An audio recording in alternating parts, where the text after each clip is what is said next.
मैं स्वागत करता हूं आप सबका जो यहाँ पर हैं और ख़ासकर मैं स्वागत करता हूं जवानों का और हमारे बच्चों का जो यहाँ पर हैं और ये संदेश आज ख़ास आपके लिए ही है। अब हम ये स्टडी कर रहे थे कि हमें परमेश्वर की महिमा उसकी प्रस्तिश कैसे करनी चाहिए, कि हम परमेश्वर के सामने ऐसा जीवन कैसे बिताएं जिससे परमेश्वर खुश होते हैं, जिससे खुदा को खुशी मिलती है।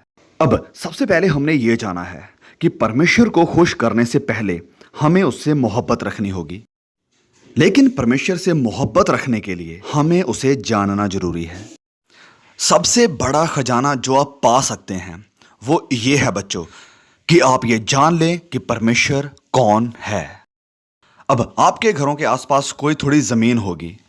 क्या होगा अगर मैं कहूं कि आपकी उस जमीन में बहुत ही कीमती खजाना दबा हुआ है? क्या आप जाएंगे चर्च के बाद उसे ढूंढने के लिए? मुझे यकीन है कि आप जाएंगे। और अगर मैं कहूं कि ये धरती के 10 फीट नीचे है और ये दुनिया में सबसे ज्यादा कीमती है, तो क्या आप उसे खोजेंगे? यस, आप उस जमीन को खोदेंगे, उसे खोदेंगे, उसे खोदते रहेंगे। और क्या होगा अगर मैं कहूं कि ये दबा हुआ है बहुत नीचे, मजबूत चट्टानों के नीचे? तो क्या होगा? आप फिर भी जाएंगे, उस जमीन को खोदेंगे, उसे खोदते जाएंगे जब तक आप थक नहीं जाते हैं, क्योंकि इसके नीचे सबसे कीमती खजाना है। लेकिन इस कायनात का सबसे ज्यादा कीमती खजाना है परमेश्वर को जानना, उसे जानना। अब अगर हम चाहते हैं परमेश्वर को पूरी तरह से खुश करना, अगर परमेश्वर को हम आनंद देना चाहते हैं, हमें उसे जानना जरूरी है। और भी कुछ है जो हमें चाहिए। हमें जानना होगा कि उसकी आज्ञाओं के अनुसार हम कैसे जिंदगी गुजारें। क्या आप समझ रहे हैं? अब पवित्र वचनों में हमारे पास आज्ञाएं हैं और हमारे पास नीति वचन हैं हमारी समझ के लिए, और हमें इन सारी चीजों को खोजना होगा यह जानने के लिए कि हम कैसे जिएं।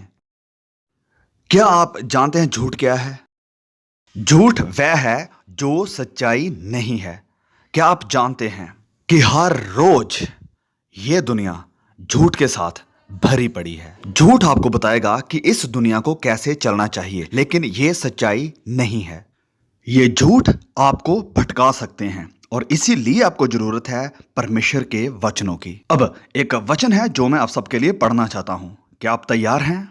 और यह वचन है भजन संहिता 119 का 105 वचन, जो कि इस प्रकार कहता है, तेरा वचन मेरे पांव के लिए दीपक और मेरे मार्ग के लिए उजियाला है। अब जवानों, मैं चाहता हूं कि आप इसके बारे में थोड़ा सा सोचें, और अगर आप चाहते हैं बाद में आज रात जब आप अपने घर जाते हैं तो आप इसे कर सकते हैं। और पेरेंट्स, आप भी अपने बच्चों के साथ ये कर सकते हैं। सारी लाइटों को बंद कर दें, घर की सारी लाइटों को बंद कर लें, और उसके बाद आप अपने कमरे में चलने की कोशिश करना बिना फिसले। ये बहुत मुश्किल है कि नहीं? तकरीबन असंभव है। और फिर पेरेंट्स, आप क्या कर सकते हैं कि आप अपने बच्चों को किसी एक जगह पर खड़ा कर लें और फिर मैप को लिख लें, जिसका आपने ऑलरेडी अंदाजा लगा लिया है, और फिर आप अपने बच्चे को ऊंचा बोलकर ये कह सकते हैं, 5 कदम आगे की ओर चलो। वह 5 कदम आगे चलते हैं, आप कहते हैं रुको, और वह रुक जाते हैं। अब 2 कदम अपने बाएं चलो, और वह चलते हैं, आप कहते हैं रुको। और ऐसा करके आप उन्हें पूरे घर से बाहर लेकर आ सकते हैं बिना उनके पैर फिसले। कैसे? क्योंकि आपने उस आवाज को सुना जो कि सच्ची थी, जिसने आपको बताया कि आपको कैसे चलना है। क्या आप समझ रहे हैं? अब बिल्कुल ऐसे ही आप और मैं नहीं जानते हैं कि कैसे चलना है। आप एक अच्छे लेसन को चाहते हैं। आपके पेरेंट्स ने शायद ये आपको बताया हो। जब आपका जन्म हुआ तो आप इस पृथ्वी के ऊपर आए बिना कुछ जाने हुए। ओके, बिल्कुल जीरो। और अगर आपको कुछ पता था तो वो गलत था। तो क्या होता था कि आपको सीखना पड़ता था कि आपको कैसे चलना है। अब इसकी कल्पना कीजिए, आप जानते हैं कि युद्ध में एक बहुत ही खतरनाक चीज होती है जिसे कहा जाता है खाने। ये क्या है कि ये जमीन के नीचे एक चीज होती है जिसे आप देख नहीं सकते हैं, लेकिन अगर आपका पैर उसके ऊपर आ जाता है तो ये क्लिक होगा, और जब आप वहां से पैर हटाने की कोशिश करते हैं तो कोई रास्ता नहीं है, धमाका होगा। और अगर आप एक सिपाही हैं तो ये आपके लिए सबसे बड़ा खतरा होगा, डर होगा युद्ध में। अब क्या यह सही नहीं होगा कि अगर आपको खानों से भरी जमीन से होकर गुजरना है और आपके पास वो मैप है जो आपको बताता है कि खाने कहां पर हैं ताकि आप उनसे बच सकें, क्या ये सही नहीं होगा? ओके, मैं आपको कुछ बताना चाहता हूं। अगर आपके पिता आपको कहते हैं कि जाओ और उस न्यूज़पेपर को लेकर आओ, लेकिन आपके और उस न्यूज़पेपर के बीच में 100 खाने हैं जो कि आपको उड़ा देंगे, क्या आप जाएंगे न्यूज़पेपर लेने के लिए? उम्मीद है नहीं। लेकिन अगर आपके पास एक नक्शा है और आप कहेंगे कि इस मैप के अनुसार मैं 2 कदम आगे आ सकता हूं और यहां पर एक खान है, अब मुझे इस तरफ मुड़ना होगा। अब मैं सही हूं। समझ रहे हैं आप? अब मैं आपको कुछ बताता हूं। बहुत से लोग आज जो अपने आप को मसीही कहते हैं, नहीं करते हैं ये सब जो मैं आपको बता रहा हूं। वह कहते हैं कि वह यीशु के ऊपर विश्वास करते हैं और फिर वह चलते हैं खुले रास्ते के ऊपर, और वह इस तरह चलते हैं कि जैसे उन्हें सही लगता है। और आप उनके पास बाइबल के साथ जा सकते हैं और अगर आप उन्हें कुछ बताएंगे जो बाइबल स्पष्ट रूप से कहती है तो वह आपके ऊपर भड़क उठेंगे। हम ऐसे नहीं बनना चाहते हैं। हम यीशु के ऊपर विश्वास करना चाहते हैं और जो वह कहता है वह करना चाहते हैं, क्योंकि जो वह कहते हैं इससे उसे तो खुशी मिलेगी ही अगर हम उसकी आज्ञाकारी करते हैं तो, लेकिन इसके साथ साथ आप भी अपने आप को बचा लेंगे। अगर आप चाहते हैं परमेश्वर को महिमा देना तो उसके वचनों का अध्ययन कीजिए। जो वह कहता है करने के लिए करिए उसे। अब मैं मैसेज को खत्म करूंगा एक कहानी के साथ, जो कि अक्सर मैं अपने बच्चों को बताता हूं बार बार, और वह इसे लाखों बार सुन चुके हैं। एक दिन अफ्रीका में एक मिशनरी था और उसका छोटा बच्चा एक पेड़ के नीचे खेल रहा था जो कि उसके घर के बिल्कुल सामने था।